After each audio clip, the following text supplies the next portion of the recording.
And we're live. So, Alita Battle Angel. The movie has been out for about a week, and it is doing the kind of business that we would hope a movie of its budget and quality would do. I remember I was a little bit worried of, like, what if it's one of those good movies that, for whatever reason, just doesn't do well?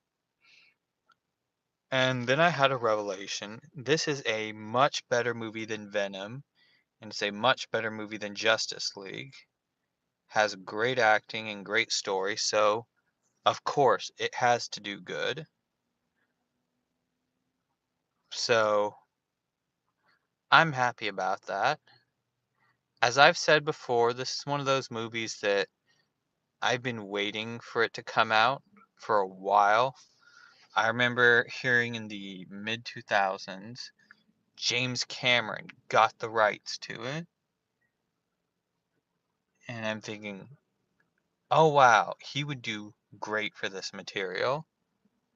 And it was one of those things that was just like, when's it happening, Jim? And he'd be like, oh, it's happening, it's happening, it's happening. So, yeah. And I finally see it, and it is done justice.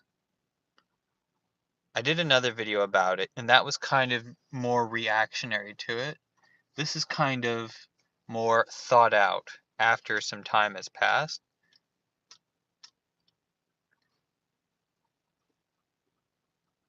And why, let's see, why does it matter? It wasn't a property that so many people knew about. Some people are even finding out, oh, that was a manga, or oh, that was an anime. They didn't know it was a pre-existing property. But yeah,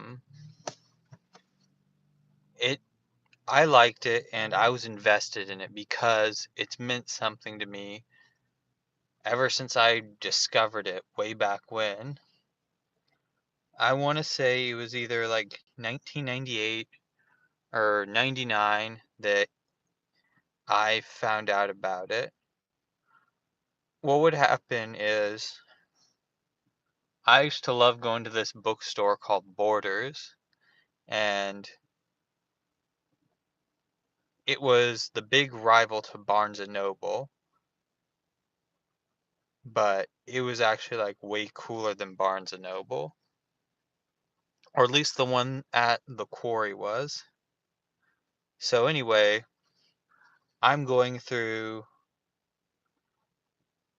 The funny thing about Alita Battle Angel was, this was at the time when everybody was starting to get into manga and anime, and it was happening in the mainstream, and that really hadn't happened before. Cartoon Network's action block Toonami, they were starting to shift towards like anime rather than older American cartoons. And they found a business model and it worked. And that's how so many kids got hooked onto anime. I mean, now you see kids drawing anime and manga, and you think, oh, that's just the way people draw. Back then, it was kind of a deviation. So, anyway, um, so shows like Sailor Moon and Dragon Ball Z, they were all what a lot of kids were exposed to and got into. And so that was like one of the sections of the comic book aisle I would go to as manga. And I saw all these titles that I recognized, like Dragon Ball Z, Pokemon. The Pokemon stuff was cool because the artwork in the manga looked wildly different from the cartoon. And that was cool. And Dragon Ball Z, it could look similar, but there was a difference, but it was still recognizable. And they all had this certain quality that looked the same. But I remember the first time I saw Alita Battle Angel Alita, the front cover, it didn't look recognizably manga. It didn't look like recognizably like it was manga. Um, so I was intrigued. I saw the author's name and I'm like, okay, this is Japanese. And I opened it up and yeah, it was black and white. And I saw, okay, it doesn't look like Sailor Moon or whatever, but I can tell it's manga. It's Japanese. And I read it and it was that similar kind of feel to Terminator 2 Judgment Day. It was dark, it was gritty, it had action, it had human emotion, philosophical quandaries, and I thought it was great. It was really gruesome, but my dad had taken me to see movies like The Fisher King and Schindler's List and Amistad and Terminator 2 Judgment Day, so it wasn't so off-putting to me. And it looked really cool and stuff, and it was one of those things that I would always go to. And around this time, it's when you get older, I was like maybe 11 or 12, and you start to feel different. Like,